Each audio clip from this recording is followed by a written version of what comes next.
everybody. It's Alyssa, otherwise known as Mrs. Comet Hunter. You can find me on Ravelry, Instagram, YouTube, and Twitter using that name.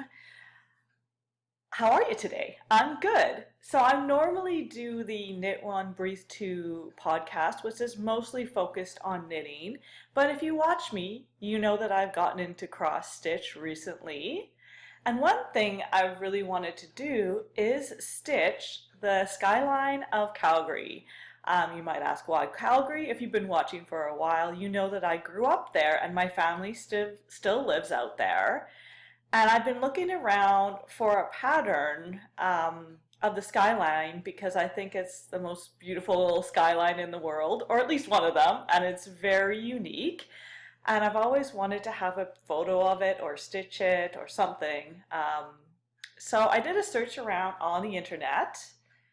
I'm using this program right now called Screencast-O-Matic to create this video. It's free, so you can actually record your screen on your computer as well as do a webcam. So if you're ever doing a tutorial that you need a computer for, this is a great tool, and I'll put a link below. So to find a pattern, I just typed into Google Calgary skyline cross stitch, and these are the items that came up. Nothing that's specific cross stitch, so there is not a cross stitch pattern for the Calgary skyline. So I thought, maybe I could make my own. I've heard of people using these free programs to make their own cross stitch pattern, so I thought maybe I'd give it a shot. So I took a look at these images and I decided which one would I like the best. I did like this one here in the middle, but it wasn't realistic enough for me. There's a couple of buildings that are missing specifically that need to be there, I think. And if you go up to this image, these two here, you can see them in the other images. Those are the Banker Hall Twin Towers in Calgary, and those have to be there. I'm sorry. So I decided not to go for this one. I like these that have the different colors of gray so that you could see a depth to the picture. Although something like this would be much easier to stitch, I really like the depth of these pictures, and specifically this one. So what I did is I grabbed this picture and I made it bigger, and I did go to one of those programs online where you can actually just upload a photo and get it to make a cross stitch pattern from the photo. Sorry. But as you can see here on this photo, because it's so small, when you blow it up, it gets really pixelated. So what happened, and I'll show you right now, if you can look here, where's my camera? Oh my gosh. Here. You can see that it kind of created the pixels too, right? So, and that's not something that I wanted, and it wasn't as crisp and clear as I would have liked. So even though, and this company is called Picture to Pattern. If you want to try it out with any picture, you can try it out, see what happens. It's quite cool, quite easy. You just upload a photo and it makes a pattern, and you can pick your size, you can pick your floss, you can pick how many colors, and it generates a bunch of different patterns for you. So you can give it a go. I think it's a good tool. It's just that because this photo was so small, it didn't do a good job of making the cross stitch pattern. It also included the sky, the background, and I thought I wouldn't want that. I will just use a fabric to get some sort of effect to do that in my cross stitch, so I don't have to stitch that. So what I thought I would do would be to try to make my own pattern, of course, as you do, right? So I had heard of people doing this, so I thought maybe I'd Google around on the internet, and I found this program called Stitch Fiddle. It is free. There are some professional upgrades you can do, but I'm trying out the free one. And as you can see, I have actually started here. So I thought what I'd do is I'd give you a little tour of this to see how I'm doing this. So the first thing I'm doing is I'm making sure that I have my photo set up nice and easy for me to see. And I'm basically just choosing each of these um, variants of gray is going to be a different gray or black in the case of this front area. So you can see here that I did the black already. It's not going to be perfect, it's not going to be exact. I think just as long as I get the general feel of it. The foreground is not going to be the most important, of course. It's going to be the main skyline that seems further away. So that's what I'll work on as we go along. So for this project, you can actually set the number of columns and height. You can choose to either do colors or symbols. If you want to add a color, for example, I just added DMC 645. I've decided, I was looking through this DMC color chart, which is amazing. It has all the DMC colors. You can go through all of them and figure out which numbers you need. You can see up here, it goes from the whites all the way up to 3866, every single one. So I scrolled through all of those. Sorry, that is my email. That'll go away in a second. Weird. Okay, so I scrolled through all of these and I was looking for a bunch of different grays, and I needed 4 additional grays on top of the 310, which I was going to use for the front.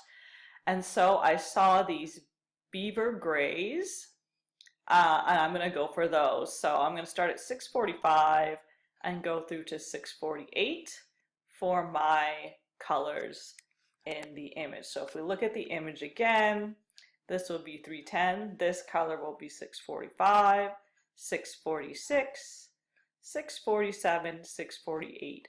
For the Calgary Tower, I might either do it in black or I might do it in the colors of the Calgary Tower. So if we go to Chrome here, if you're not familiar with the Calgary Tower, we can bring up an image. It is quite iconic. Has this red circle part. There's a rotating restaurant up there, of course. So I could do it with the red with the black stripe and then the white on top.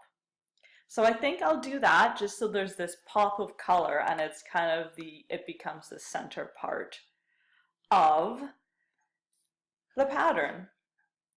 So what you do to create this pattern, all you do is you pick a color and then you just start filling it in. So for example, if I want to do some black up here, you just take it, click with your mouse and just go to town. You can do it square by square if you just click, or you can do a big area by just filling it in. I'm sure there's other ways you can actually do row by row, for example.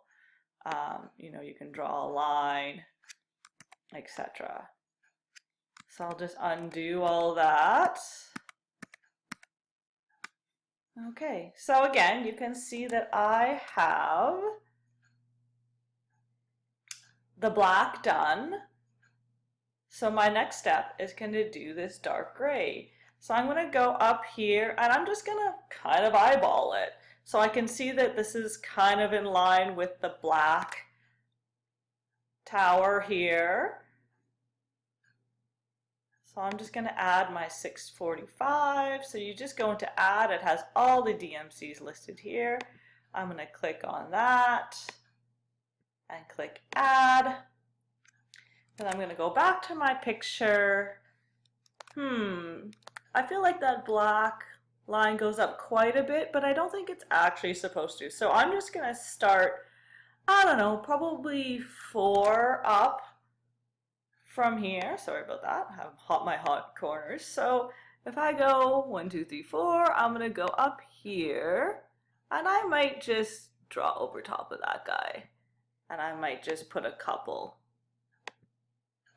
I don't know, make it up as you go along, right? So you can see here it kind of goes across for a few, maybe to the middle of where I go down there. So yeah, about there. And then I'm just going to fill that in. And then I'm going to go maybe down by 1 or 2 for the next part. So I went down here, and then maybe I'll go down another 2,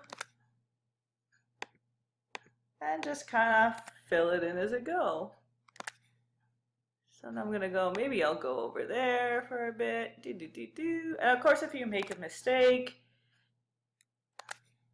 yeah, I think I went too far, so maybe I'll just choose white again and fill in some white there. So I'll go back to my 645 and keep going.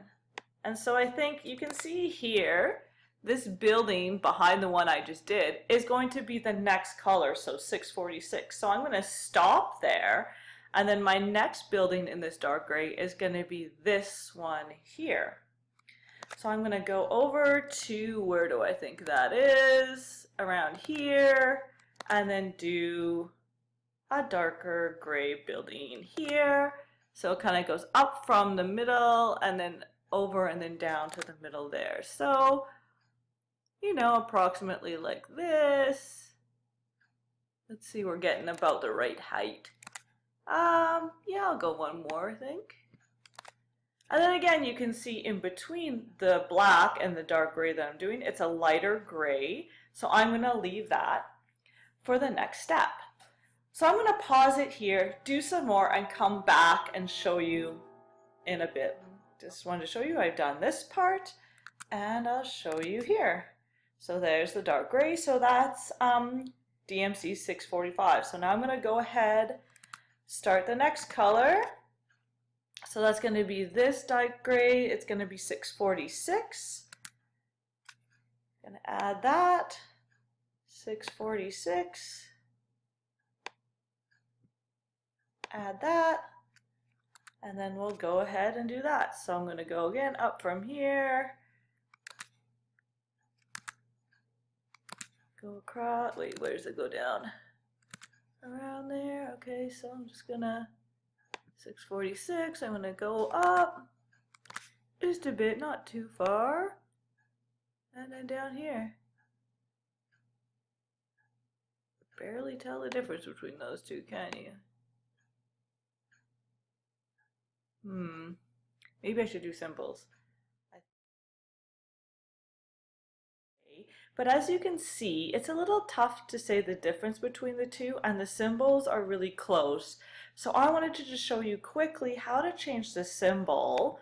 If you go into Edit, Colors and Symbols, and then we click on the wrench beside whichever symbol or color you want to change, it tells you what the color and symbol look like correctly or currently. I'm going to click on symbol. It says you're about to change the symbol. So I'm going to change it to something that doesn't look at all like the triangle for 645. So I'm just going to add that. And so now you can see up here. So I'm just going to go ahead and start on the next gray.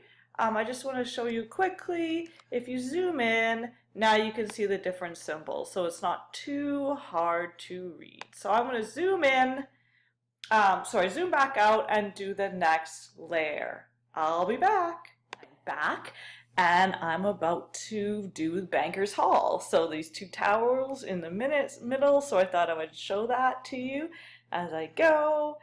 So we're going to go right from this lump, I guess. So let me take a look at where I am. So there's this kind of lump with this building in the middle. So right here, so we're going to go up, not quite as tall as this building over here, but almost. So we've got this color, which is 647 now. And so I'm going to go from, oh goodness, about here, I guess. I don't know, it doesn't have to be perfect. Okay, let's go from here. And notice how it comes up in kind of a peak, so I'm going to go up, maybe a steepy, do I want want to do steeper? Yeah, maybe I'll do it like that. And then I'll come down like that. I don't know, does that look reasonable? Maybe I'll erase this one here. But that doesn't really look like a peak, so yeah, I'll keep that there. Yeah, like that, I think. And then I'll come down. Yeah, that'll be about right. I might make it one more wider. We'll see. We'll just fill it in here. 647, 647. How are you guys doing? I hope this video is helpful. This is actually quite fun for me too. So I'm going to do a second one here. Notice how there's a gap between here. So I'm going to go, yeah, about here. Oops. Undo. Control Z is your friend. Definitely my friend. Undo in pretty much any program if you're using a Mac. So I'm just gonna try to make sure these look exactly the same.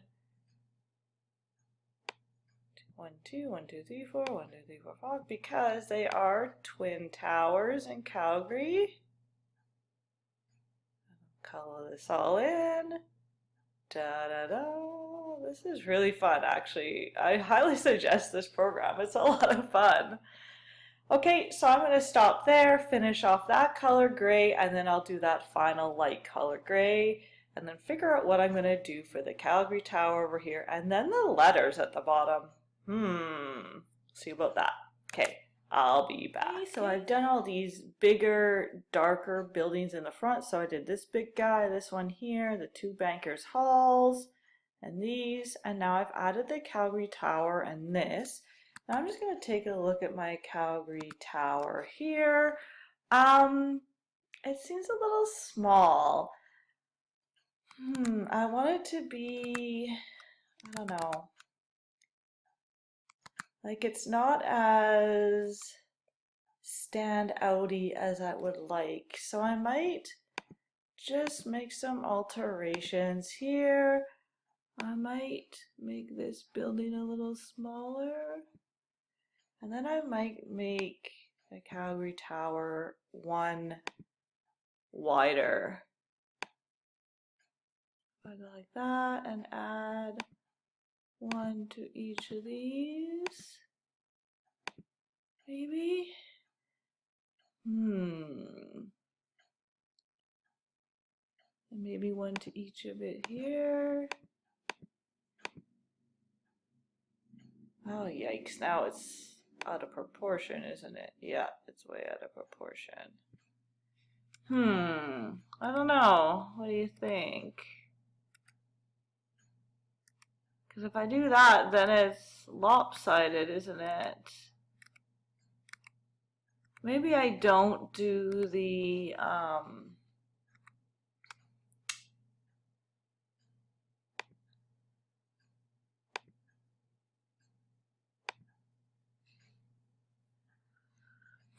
maybe I don't do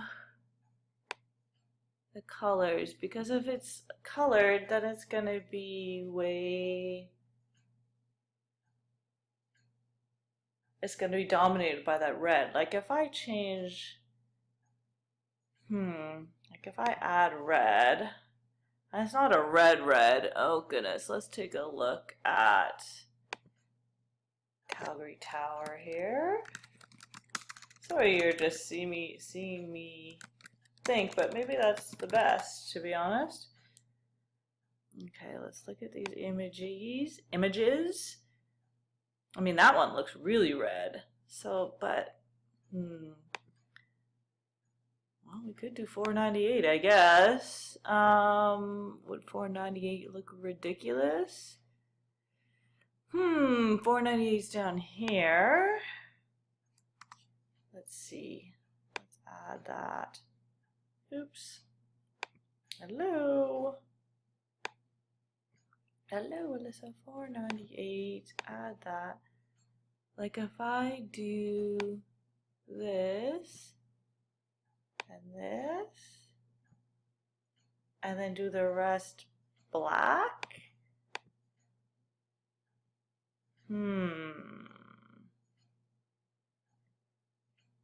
Or do I just do the red on the bottom? Like if I just do black,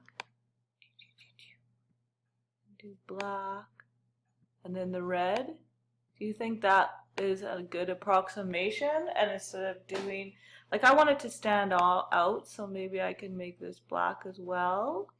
And then the rest will be gray. That kind of looks neat. I think I'll keep it like that. I'm going to fill in the rest of the gray. I have a little bit more to do. So if you go back to our photo here, I still have kind of this background stuff to do. So I'm going to do that. I'll come back and I'll show you that. Okay, I'll be right back. I think I'm done. I just put the last light gray in here, and that is DMC 648. So I'm just going to take you back to what I'm looking at. So I just put this in here, and then I'm going to zoom out and see what it looks like. So there we go. I think that looks pretty cool. I think it'll look a lot different with the different colors when I'm stitching it, and depending on the background, I would love to do, oop, I have a rogue stitch over here. There we go. I think I would like to do like a fabric that looks like a sunset, because there's beautiful sunsets, well, everywhere, but in Calgary, I love it. So I think that looks fantastic. So if you go back to the picture that I downloaded on the internet, and then back to the cross stitch, I think it looks pretty good. I do want to put Calgary on it, but I don't think I actually have to put that in this pattern. What I'm going to do is take a look at some fonts for cross stitch and then pick an appropriate font to put either up at the top or down at the bottom as in the picture. If you look at the picture, it has it below. I'll try to find block letters that are similar to that, or maybe I won't. I don't know, maybe I won't do letters at all. So we'll have to see. I mean, this is going to be in a while that I'll actually stitch this. This is just something I wanted to do today just for fun. It kind of came into my head and I thought, hey, I have the time, my kids are at camp, so why not give it a go? So just to review the tools that I used while I look for an image on Google search. Okay, so I just took a look for Calgary skyline cross stitch, took a look through some others, picked which one I liked. I liked the one with the depth and picked it. I then went to Stitch Fiddle to do my cross stitch, a very, very easy program to use. It is free. You can upgrade to premium if you want. And you can get some nice new features with that. I may do that depending or not. This was really fun. I enjoyed it, but not sure how often I'm going to do my own. And if I can just do it for free, then why not? I also use this DMC color chart, and you can see the link here. I can probably, I don't know. Anyway, if you just Google DMC color chart, it comes up. You can find that anywhere on the internet, but this is the one that I've used. You can see the link here.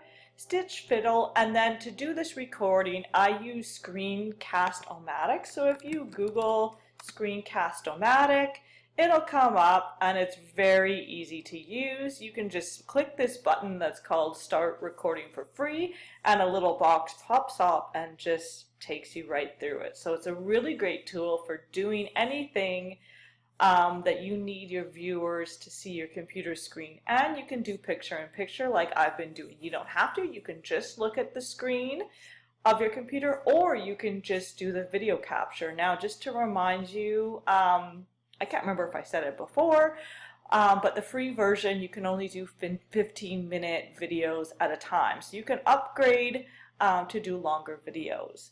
So I think that's it for today. I hope that was a helpful thing for you to see. It was something new for me. I am by no means, absolutely not an expert at doing something like this. I just saw this picture. I wanted to see if I could create my own cross stitch pattern for it. I'll print it off, and I'm only using 6 colors, which is fantastic, so that'll make it easy.